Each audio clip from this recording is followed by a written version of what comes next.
വിജ്ഞാന സമൂഹത്തിലേക്കുള്ള കേരളത്തിൻ്റെ പരിവർത്തനത്തിൽ പ്രവാസികൾക്കുള്ള പങ്ക് ഈയൊരു പ്രധാന വിഷയമാണ് ഈ മൈഗ്രേഷൻ കോൺക്ലേവ് 2024 ചർച്ച ചെയ്യുന്നത്. ഇതിൽ പങ്കെടുക്കാൻ കഴിഞ്ഞതിലുള്ള സന്തോഷം ആദ്യമേ തന്നെ രേഖപ്പെടുത്തട്ടെ.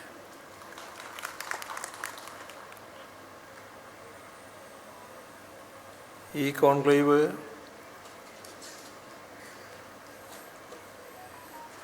ഒരു പ്രത്യേകത ഉള്ളത് ലോകത്താകെയുള്ള മലയാളികൾ ശ്രദ്ധിക്കുന്നു എന്നത് തന്നെയാണ്. നമ്മുടെ നാടിൻ്റെ പ്രത്യേകത കേരളം ലോകത്താകെ വ്യാപിച്ചു കിടക്കുന്നു എന്നുള്ളതുമാണ്. ഈ പരിപാടി നടക്കുന്ന തിരുവല്ല ഈ ജില്ലയിൽ നല്ല തോതിൽ അഭിവൃദ്ധിപ്പെട്ടുകൊണ്ടിരിക്കുന്ന ഒരു പ്രദേശമാണ്. അതിൻ്റെ പിന്നിൽ പ്രവാസികളുടെയും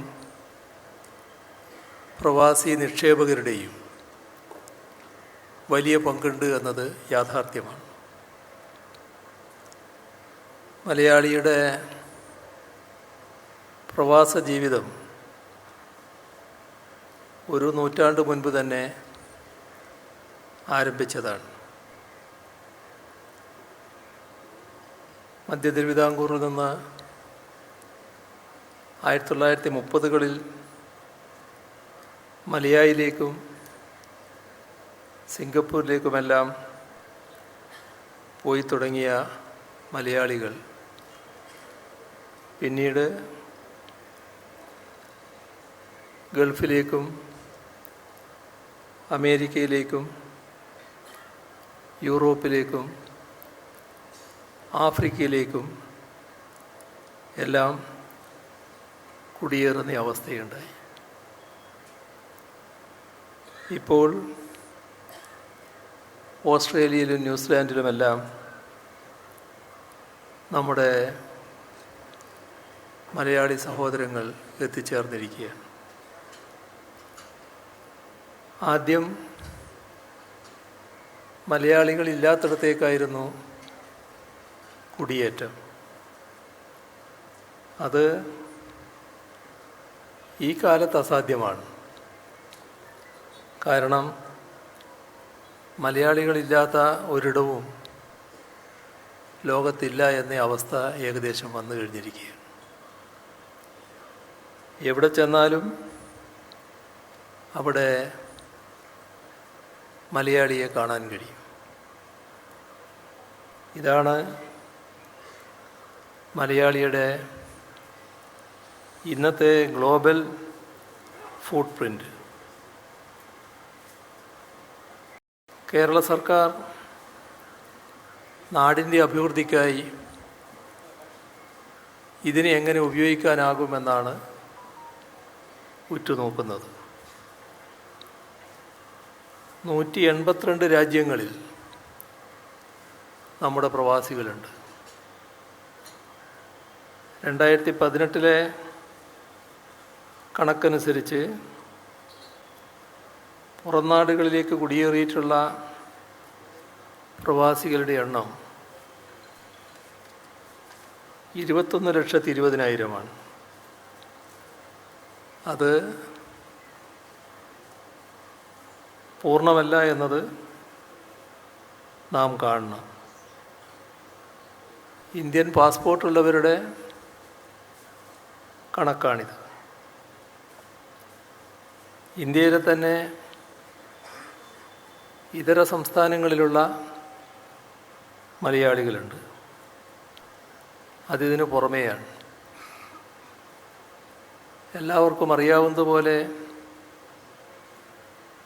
മലയാളികൾ തിങ്ങിപ്പാർക്കുന്ന ഒട്ടേറെ രാജ്യങ്ങൾ, പ്രത്യേകിച്ച് ഗൾഫ് രാഷ്ട്രങ്ങൾ, നമ്മുടെ അനുഭവത്തിലുള്ളതാണ്. ലക്ഷക്കണക്കിന് ആളുകളാണ് അവിടെ കുടിയേറിയിട്ടുള്ളത്. അതോടൊപ്പം ഇത്തരത്തിലുള്ള ആളുകളെയെല്ലാം കണക്കിലെടുത്താൽ എങ്ങനെ വന്നാലും 1/2 കോടിയിലധികം കേരളീയർ കേരളത്തിന് പുറത്തുണ്ട് എന്നതാണ് യഥാർത്ഥ വസ്തുത. കേരളത്തിന് പുറത്തുള്ള കേരളീയരുടെ കൂട്ടത്തിൽ തൊഴിലാളികളുണ്ട്,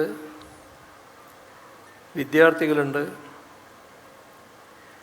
കലാസാഹിത്യ രംഗങ്ങളിലെ പ്രതിഭകളുണ്ട്, സാങ്കേതിക വിദഗ്ധർ, ശാസ്ത്രജ്ഞർ, അധ്യാപകർ എന്നിവരെല്ലാമുണ്ട്. അതോടൊപ്പം ചെറുതും വലുതുമായ സംരംഭകരുണ്ട്. കേന്ദ്ര സർക്കാരിൻ്റെയും സംസ്ഥാന സർക്കാരിൻ്റെയും സഹായം അർഹിക്കുന്നവരുണ്ട്. നാടിൻ്റെ വികസനത്തിന് വലിയ സംഭാവന നൽകാൻ ശക്തിയുള്ളവരുണ്ട്.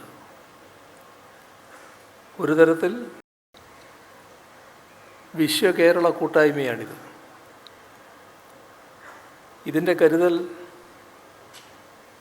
നാം പലപ്പോഴായി അനുഭവിച്ചറിഞ്ഞിട്ടുണ്ട്. പ്രത്യേകിച്ച് പ്രളയത്തിൻ്റെയും മഹാമാരിയുടെയും ഒക്കെ ഘട്ടങ്ങളിൽ പ്രവാസികളായ കേരളീയരുടെ എല്ലാ നല്ല ഉദ്യമങ്ങൾക്കും ശക്തി പകരാൻ കേരളത്തിന് കഴിയും. അതുപോലെ തന്നെ കേരളത്തിൽ നടക്കുന്ന വികസനക്ഷേമ പ്രവർത്തനങ്ങളിൽ പങ്കാളികളാകുന്നതിനും നേതൃത്വം നൽകുന്നതിനും പ്രവാസത്തിലുള്ളവർക്കും കഴിയും. ഇത് ഉറപ്പുവരുത്താനാണ് സംസ്ഥാന സർക്കാർ ശ്രമിക്കുന്നത്.